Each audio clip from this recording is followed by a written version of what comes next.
उत्कले नेतार नाही प्रयोजन उत्कलर नेता स्वयं नारायण गर्वरे कहतु मु ओडिया एवं जगन्नाथ देशरे मोर घर जेउठी पथर कथा कहे समुद्र गीत गाए एवं जगन्नाथ संस्कृति समस्तंकु एकाठी बांधि रखे ताहा हेउछि आम राज्य ओडिशा।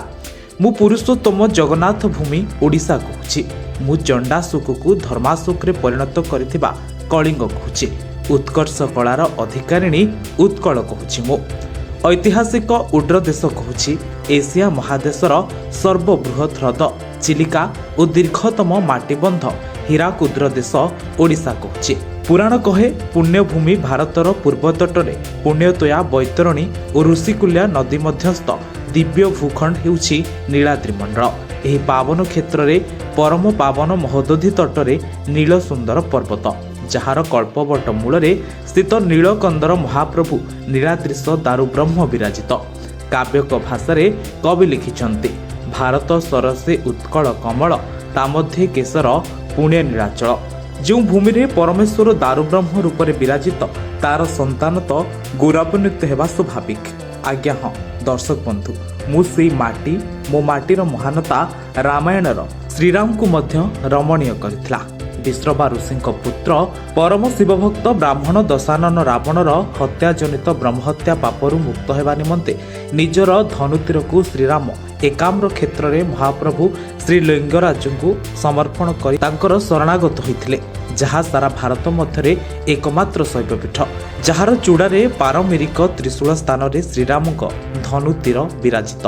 आहुरी मध्य दर्शक बंधु मु सेही पुण्यभूमि महाभारत युद्धांते पंचु पांडवक भातृहत्या पितृहत्या गुरुहत्या ब्रह्महत्या आदि विभिन्न महापापरू विमुक्ति निमंते महर्षि लोमसଙ୍କ उपदेशरू सारे छुटी आसीथिले मोर पवित्र माटी को। आउ महामायଙ୍କ नाभिपीठ बिरजा क्षेत्र जाजपुर शक्ति आराधना करी महापापरू विमुक्त होइथिले। मु सेई माटी जेउठी मो माटी इतिहासर सीमा डे पुराण पृष्ठारे आंकिछि अगणित पूतपद चिन्ह। श्रीकृष्णଙ୍କ पुत्र सांब सुंदर द्वारिका भूमिर रोगग्रस्त होई ऋषि आदेश रे दौड़ी आसीथिले मोर एही पुण्यभूमि रे रोगमुक्त हेबा पाई। अर्क क्षेत्र कोणार्कर पवित्र कर्दम को अंगरे लेपन करी महर्षि काश्यपଙ୍କ आराधना करी दुरारोग्य कुष्ठ व्याधिरू मुक्त होइथिले। मु सेई माटी जेतेबेले सागरर दिगंत व्यापी असमिता को देखि सारा भारतर भीत त्रस्त हेउथला। मो माटीर साहसी ओडिया साधु पुओ माने सात समुद्र डेई विदेश रे नौवाणिज्य करुथिले। मु सेई माटी दर्शक बंधु जो माटीर सुयोग्य संतान सामंत चंद्रशेखर 2 खंड बाउंश नली द्वारा हिमालयर उच्चता मापी पारिथिले। सूर्य और चंद्रଙ୍କ पृथ्वी ठारू दूरता मापी सारा विश्व को चमत्कृत करथिले। मु सेई माटी जोंठी भारत भूखंड रे संस्कृति शास्त्रीय मान्यता पाइथिबा मात्र 5टी प्राचीन भारतीय भाषा मध्यरु मो माटीर भाषा ओडिया अन्यतम। केवल सेतिकी नुहे दर्शक बंधु भाषा विज्ञानीगण भारत में विभिन्न भाषा प्रचलित लिपि को अनुध्यान करी मो ओडिया भाषार लिपि को सबुठु सुंदर बोली मत देइछन्ति। कारण एहार वर्णमालार प्रतिटी अक्षर देखिबाकू वृत्तकार और अर्धवृत्ताकार। मु सेई माटी जेउठी सन्थ कवि भीम भोई रचित अनुपम कविता मो जीवन पछे नरके पड़ी थाउ जगत उद्धार हेउ स्वर्णिम अक्षर रे विश्व जातिसंघर ललाटरे चिरकाल पाई खोदित होइछि। एहा छड़ा दर्शक बंधु माटीर कवि सारला दास माँ सारलांक सम्मुखरे बसी सृष्टि करिसंती ओडिया महाभारत। मो संतान अति बड़ी जगन्नाथ दास शाश्वत शब्दावली रे सजाइछि भागवत।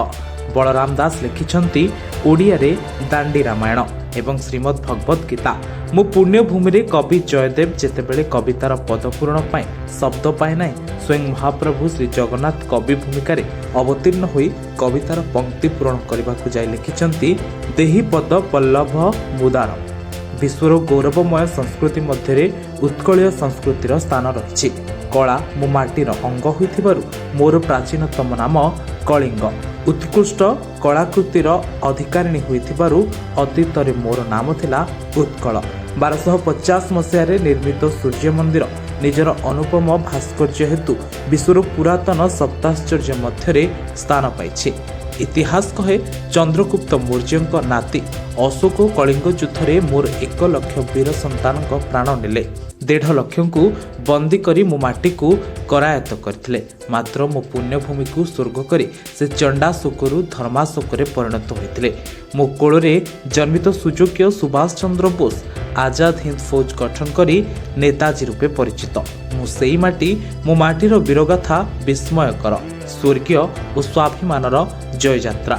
ମୋ ବୀର ସନ୍ତାନ ଯୁଦ୍ଧକୁ ବାହାରିଲେ ଦାରୁବ୍ରହ୍ମ ସ୍ୱୟଂ ମହାପ୍ରଭୁ ଶ୍ରୀ ଜଗନ୍ନାଥ ଓ ବଡ଼ ମହାପ୍ରଭୁ ବଳଭଦ୍ର କଳା ଓ ଧଳା ଅଶ୍ୱପୃଷ୍ଠରେ ଆରୂଢ଼ ହୋଇ ସାହାଯ୍ୟ କରିଥାନ୍ତି। ସମଗ୍ର ଦେଶ ଯେତେବେଳେ ଇଂରେଜ ଶାସନାଧୀନ ଥିଲା, ସେତେବେଳେ ମୋ ମାଟି 1857ରେ ସିପାହୀ ବିଦ୍ରୋହ ସ୍ୱାଧୀନତାର ପ୍ରଥମ ଆନ୍ଦୋଳନ ଆରମ୍ଭ କରିଥିଲା।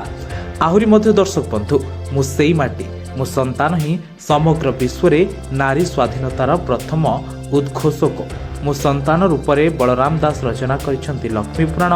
ଆହୁରି ମଧ୍ୟ ଦର୍ଶକ ବନ୍ଧୁ, ନାରୀ ସାମର୍ଥ୍ୟର ପରିଚୟ ରୂପେ ବଡ଼ ଠାକୁରଙ୍କ ଭୋଗ କେବଳ ପ୍ରସାଦ। ମାତ୍ର ଏହି ପ୍ରସାଦ ମାତୃରୂପିଣୀ ମାତା ବିମଳାଙ୍କୁ ସମର୍ପଣ ହେଲେ ଏହା ମହାପ୍ରସାଦ ପଦବାଚ୍ୟ ହୁଏ। କେବଳ ସେତିକି ନୁହେଁ, ମୋ ସନ୍ତାନ ସର୍ବଦା ମାତୃମୟୀ ପ୍ରକୃତିର ଚିର ପୂଜାରୀ। ସେଥିପାଇଁ ତ ମୌସୁମୀ ଆଗମନରେ ପ୍ରକୃତି ଯେବେ ରଜସ୍ୱଳା ହୁଏ, ମୋ ସନ୍ତାନ ପାଳେ ରଜ ପର୍ବ। ଫସଲ ଅମଳର କୃତଜ୍ଞତାରେ ପାଳେ ନୂଆଖାଇ। ନବାନ୍ନ କେବଳ ନାରୀ ସ୍ୱାଧୀନତା ନୁହେଁ, ଘୃଣ୍ୟ ଜାତି ପ୍ରଥା ଓ କୁସଂସ୍କାର ବିରୁଦ୍ଧରେ ମୋ ସନ୍ତାନ ପଞ୍ଚସଖା ସମାଜ ସଂସ୍କାର ଭୂମିକା ଗ୍ରହଣ କରିଥିଲେ। ଇଏ ହେଲା ମୋ ଓଡ଼ିଶା କଥା। ଏଭଳି ଅନେକ ଅନେକ କଥାମାନ ଆମ ଓଡ଼ିଶାରେ ରହିଛି।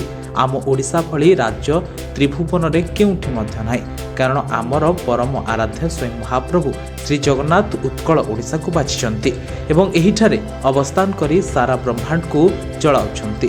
ପ୍ରତି ଓଡ଼ିଆଙ୍କ ଗେହ୍ଲା ପୁଅ ହେଉଛନ୍ତି ମହାପ୍ରଭୁ ଶ୍ରୀ ଜଗନ୍ନାଥ, ଆଉ ଓଡ଼ିଆଙ୍କ ପରିଚୟ ହେଉଛନ୍ତି ସ୍ୱୟଂ Mahaprabhu. Bande Utkal Janani. Bureau report, live live Odia.